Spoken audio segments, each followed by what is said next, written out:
Replacement of the ratcheting assembly. This procedure covers both models 45R and 101R ratcheting nailers. The ratcheting mechanism allows the plunger to be struck several times to set just one nail.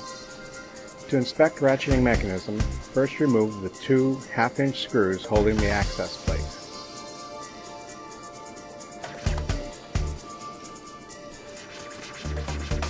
Remove the ratchet access plate.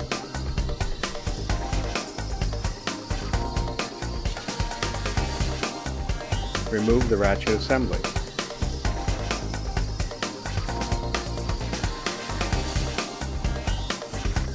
Note the pawl of the ratchet faces the inside of the nailer.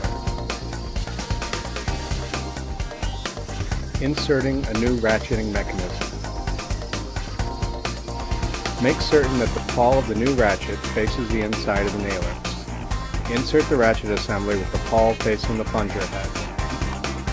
Reinstall the embossed ratchet access plate with raised side facing outward. Reinstall the two 1/2-inch screws to secure the access plate.